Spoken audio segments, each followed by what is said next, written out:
Hi guys and welcome back to the channel Held Dominance. Anthony here. Please remember to like and subscribe and also click that notification bell if you enjoy what you've seen and if you want to see more. Coming up in today's episode, well, first of all, we've got NRL games. 2 reports for the final 2 games of round 2. And we've also got 2 unbelievable games and highlights from the Super League. So do you know what? We're beginning today with the Super League, as there have been a couple of games played on Saturday the 19th of March, and there have been a couple of shocks as well. So much shocking that I'm still hiccuping after it. One that was definitely not expected. So who are the 2 games involving today?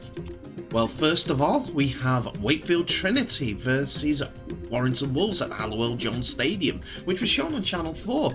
And I must admit, another brilliant production. And also, Toulouse host the Super League champions, St Helens.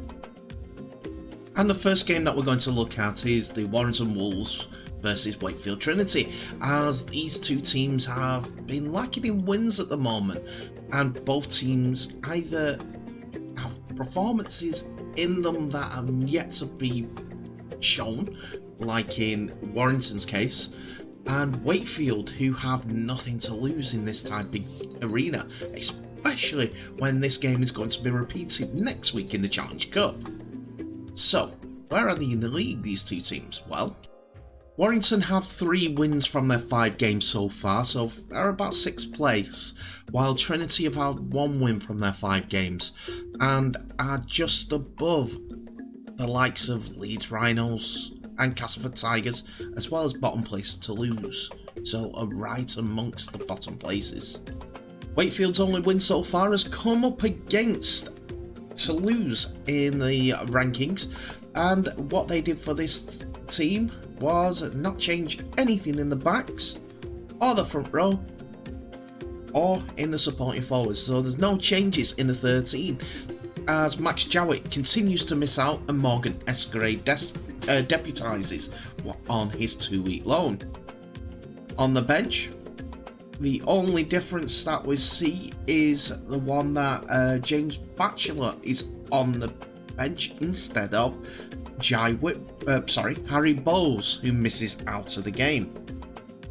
For Warrington though, only 1 change to the starting lineup that got beat against St Helens last time out, last Friday, as Matty Davis comes into the starting lineup in place of Joe Bullock. Joe Bullock drops out of the 13 altogether.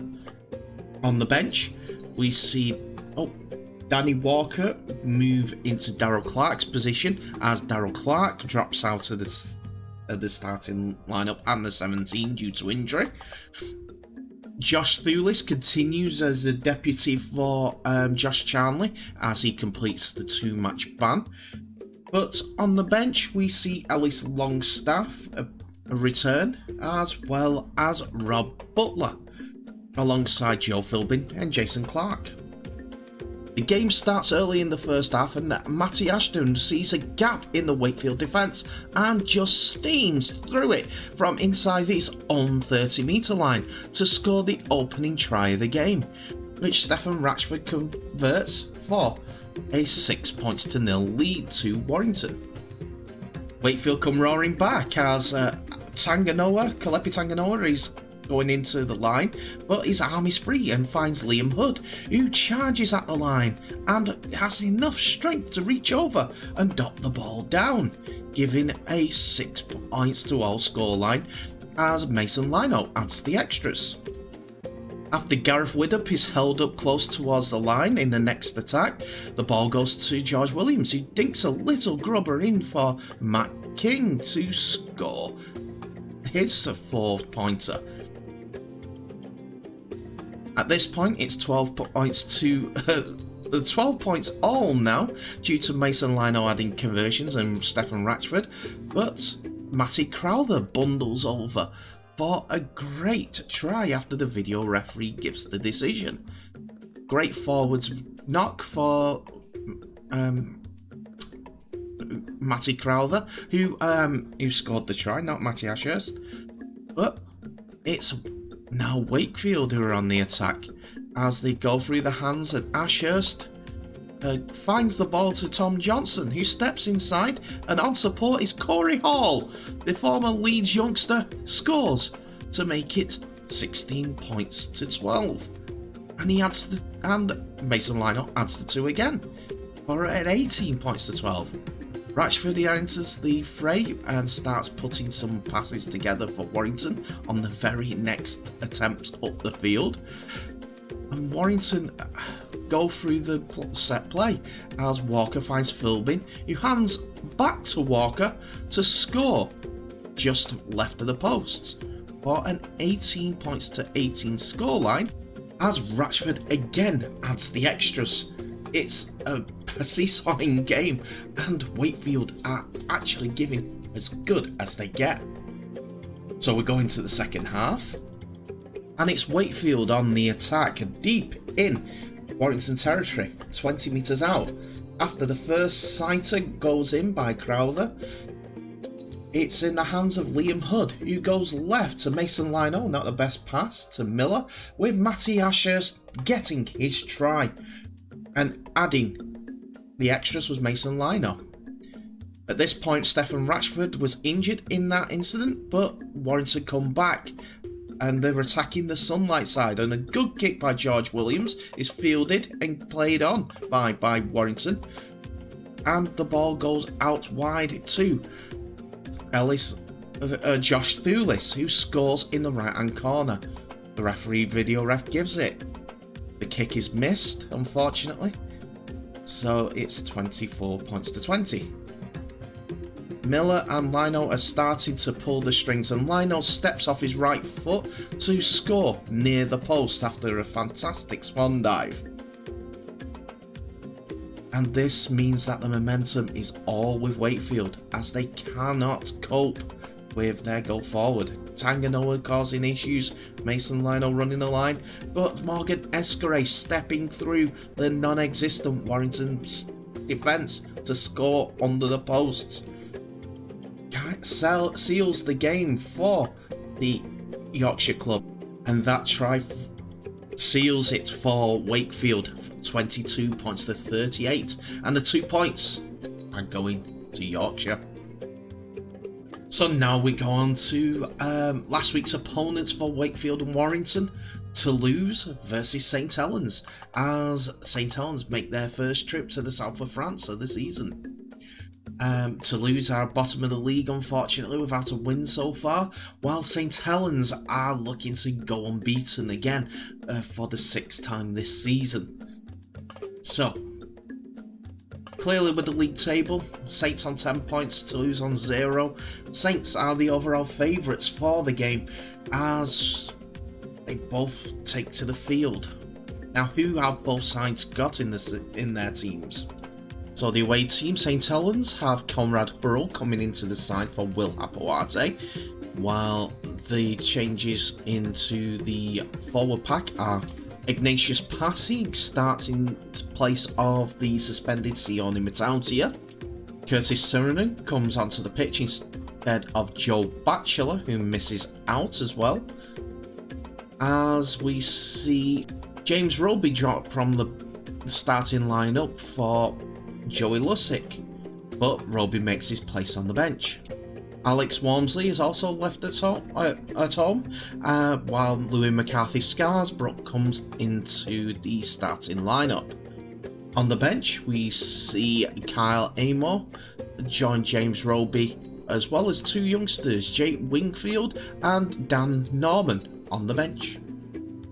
For the home side, we see Anthony Marion, Justin Sangare, Dom Peru and Maxime Puech all return to the starting lineup after spells either out or on the bench, where we see Elwar Polissier drop down to the bench from his starting lineup, as well as Harrison Hansen. And we also see a replacement on the bench for Joseph Paulo and Mitch Garbutt. Ellis Robson, the man on loan from Warrington, is also suspended for this game. and Maxime Stefani drops out of the 17 altogether, even though he's got 2 in his last 3. And it's Toulouse who have the first attack in the first half, as the ball is worked wide left to Matty Russell, who dives over in the corner for the first try. Hankinson adds the extras from the touchline to make it 6 points to 0 to the French side. Saints come roaring back though, and Dodd starts running the line with Lomax, who passes the ball out wide to Tommy Makinson for another try for Makinson on the left wing for Saints. Saints come again after Lussick jumps from half. The ball is worked to the right wing where Lewis Dodd goes in on the right corner for another St. Helens try.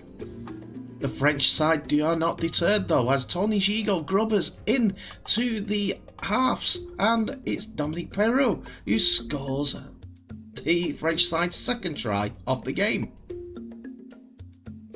Hankinson adds the extras, and Saints are being pegged back all the time by Toulouse. After some great hands by Wellesby, Dodd and Lomax, Makinson finds a gap for himself and he passes back inside for Jack Wellesby to score just left of the posts. Makinson adds the extras to give Saints a 12 points to 14 lead at half time. Saints are the first team to score points in the second half, as a massive gap finds the ball over to the Saints' second substitute Dan Norman to score left of the posts. There's an open gap and Makinson adds the extras to make it 20 points to 12 to St. Helens, but back come Toulouse, and this time it's a try for the French team, as Chris Hankinson goes over for a try for himself to make it 16 points to 20. He adds the extras for 18 points to 20. A great kick as well, straight through the middle. And then Toulouse, near the depth of the final whistle, the ball is floated out wide to Marion, who scores in the corner for 22 points to 20 in Toulouse's favour. And that try from Macron wasn't converted by Hankinson, but as you see here, it comes to naught as Toulouse have their first win of the season, and is against the champions in the first big shock of the season.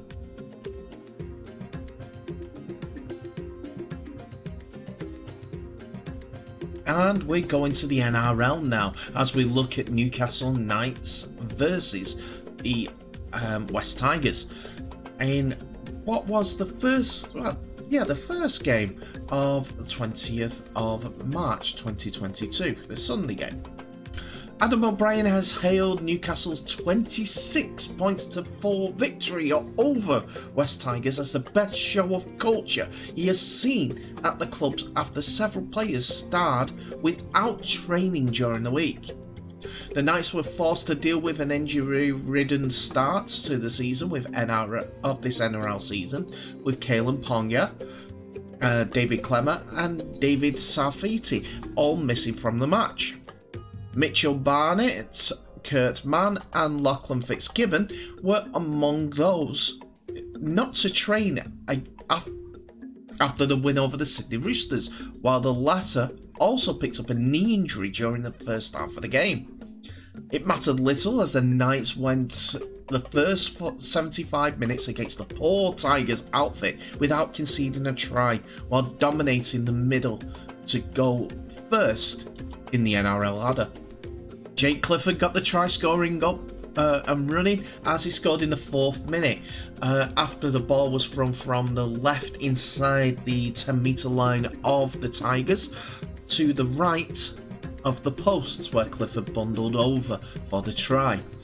There was a suspicion of a knock-on earlier in the play, but unfortunately for Wests, that was chalked off as it hit the the the Knights player's right leg. Clifford adds the extras to make it 8-0. Tyson Frizzell was the next over after claiming a kick in the in-goal area and dotting down. Jake Clifford added the extras and the score was pushed up to 12 points to 0. A penalty just before half-time put the score to 14 points to 0 in the Knights' favour and going into half-time. But Jackson Hastings was put on report for an ugly dump tackle, which caused the penalty that Clifford converted. After the second half, there were 3 further tries through Bradman Best, Dominic Young, and also Dane Gagai for the Knights. And then the 76 minutes saw Ken Mauimalo score in the corner, but it was too far to go for the West Tigers with only 4 minutes left. A good crowd of 23,214 were at the I forget the name of the stadium, the McDonald Jones Stadium. So it was fun in the sun for all the Knights fans. West Tigers go into Friday's game against New Zealand Warriors under a lot of pressure now, with Michael Maguire looking to face the music on next week to come up with a winning position for the West Tigers. But for the Newcastle Knights, it doesn't get any easier, I'm afraid, as they face Penrith Panthers on Saturday, the 26th of March.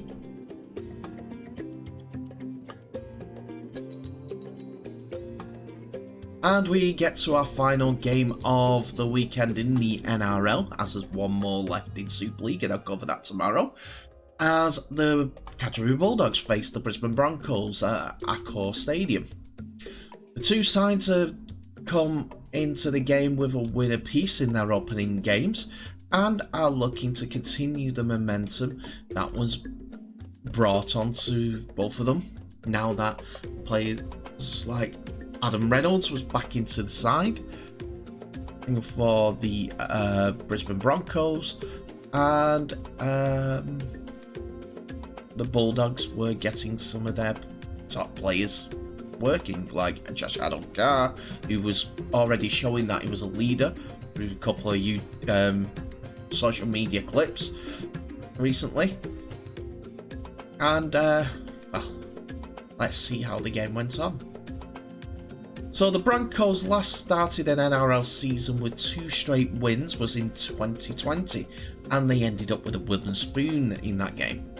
It's however different because there's a new coach in Kevin Walters and a new halfback as in the aforementioned Reynolds, who steered his heart side around what used to be his old ground with the South Sydney Rabbitohs. So maybe 2022 will be much happier in the end for the Broncos. Tavita Pangai Jr. wasted no time to reacquainting himself with his his old teammates. But he overstepped the mark with a late tackle on Reynolds in just the second minute, with referee Ziggy Lasser Adamski, I'll say referee Adamski from now on, placed him on report. I apologise for getting that name wrong. It was the first game in the colours for both Pangai Jr. and Reynolds, but the home side were the first team to score off an error from Broncos fullback Testa Newer in the 10th minute. He dropped a Matt Burton high kick, a bomb basically, with the Bulldogs centre Braden Burns scoring in the right corner in the next set. The Broncos replied 5 minutes later with a beautifully low trajectory kick by Albert Kelly, finding the welcome hands of Corey Oates, who scored his 100th try for the Brisbane Broncos. He became the 6th man to reach the century, joining illustrious company such as Steve Renouf, Darren Lockyer, Michael Hancock, Wendell Saylor and Alan Langer. Points came early in the second half when The Bulldogs hooker Jeremy Marshall-King slipped through 3 Broncos defenders to score from dummy half. But the Broncos replied quickly through a 1-on-1 strip by Herbie Farnworth, and with the conversion by Reynolds, whose 2 points gave him the first 2 points in the Broncos shirt, meant that the game was locked up again at 10-all. There was a little bit of a contentious issue with a no-look pass that went through the legs to Katoni Staggs 6 minutes later, which was worth a 4-pointer, but the Broncos centre lost the grip on the ball over the line. The deadlock was broken though, as Herbie Farnworth scored his 2nd of the game, despite the Bulldogs claiming an obstruction by Corey Oates. The Bulldogs kept pressing, but the error count kept rising. They had 2 repeat sets on the Broncos line in the final 4 minutes, but couldn't break through. And that's where the scores ended, as a 16 points to 10 scoreline to the Brisbane Broncos. So that's it, ladies and gentlemen. Thank you so much for watching. Please remember to like, subscribe, and also share this video worldwide so we can grow this great game of rugby league as much as we can as an entity. But tell me in the comments below what you think of the 4 games. Canterbury versus the Broncos. Do you think that the Broncos have got the skill to go forward and beat a competitive entity in the NRL this season? The other game, Newcastle Knights versus Wests. Let's have a look at the West side. Do you think they are not quite good enough? I don't feel that they are. And that's what the problem is. They keep getting just good enough to stay at a certain level, not go any higher or any lower. Then the Super League. 2 shocks. First of all, the Wakefield game. Unbelievable effort by them. Outscored Warrington and showed some class and skill when doing it. And finally, Toulouse. Big result. Big result for their season. To push on and go a bit better. They've got the confidence now, the first win. Hopefully they can start enjoying themselves a little bit more. Put a good run of results together. People are saying that they're only going to win 3 games all season. Let's see if they can do better than that in this next run. Anyway, thank you for watching. Please remember to share this video worldwide. And also, please stay safe. I wish you all the best. And I'll see you in the next episode.